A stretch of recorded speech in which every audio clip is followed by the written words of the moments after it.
the sun was barely up on July 22nd, 2025, when the first fans started streaming into Missouri Western State University in St. Joseph, Missouri. Not just football diehards this year, but an eclectic, buzzing crowd, a blend of red and gold Chiefs devotees and, unmistakably, a new wave of visitors, the Swifties. Some wore hand-lettered signs and glittering friendship bracelets. Others, Chiefs jerseys with the number 87 stitched in shimmering thread. The energy pulsed through the thick summer air. Training camp had never felt like this before. Everywhere, you could see the storylines colliding. The Kansas City Chiefs, fresh off their latest Super Bowl triumph, were beginning another quest for NFL immortality.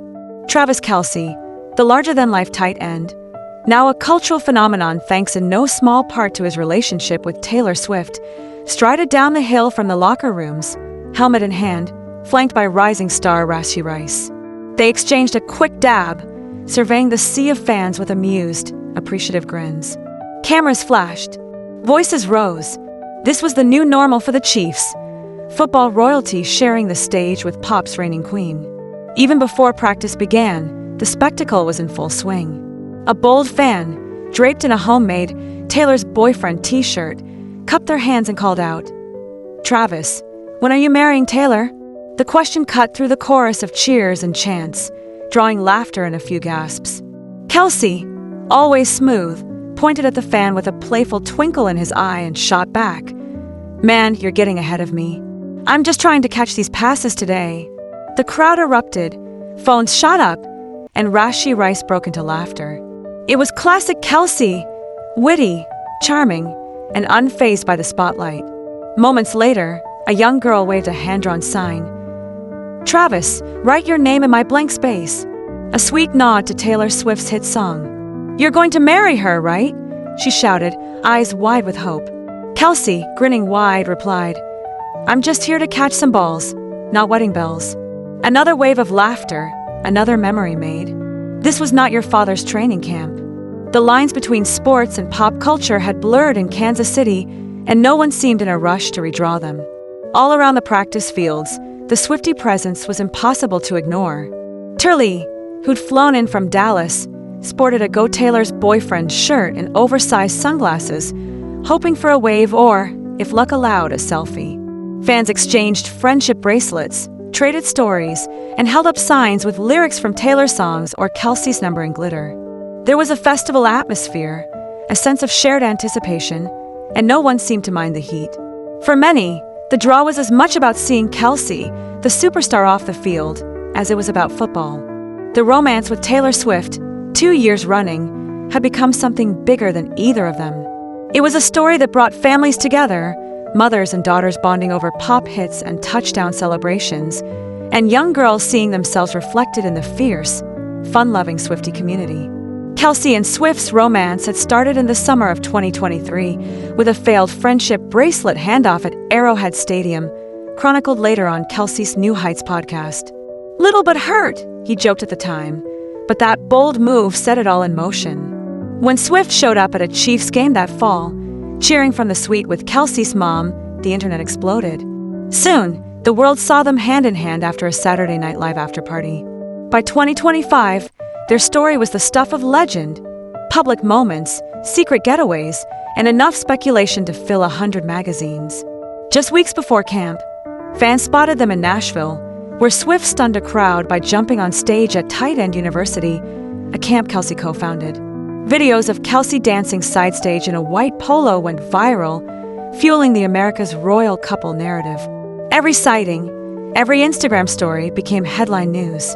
But once the practice whistle blew, the focus shifted.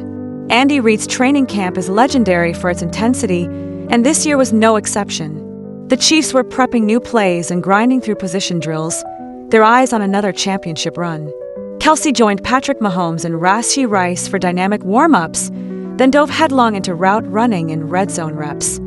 Mahomes fired lasers to the corner. Kelce hauled in a diving grab, spinning the ball as the crowd roared. The chemistry was still there, as sharp as ever. Rookie Xavier Worthy flashed speed on a jet sweep. Trent McDuffie broke up a sideline pass, and Rice hauled in a tough catch over the middle. The staff ran drills at a relentless tempo, Sweat pouring, the players locked in. Every now and then, though, a playful moment broke through the intensity, Kelce tossing his gloves into the stands, missing on the first try but nailing it the second, the young girl who caught them squealing with delight. During breaks, Kelce joked with Mahomes and Rice, laughing as fans screamed encouragement from the bleachers. Kids clutched signs, hoping for an autograph.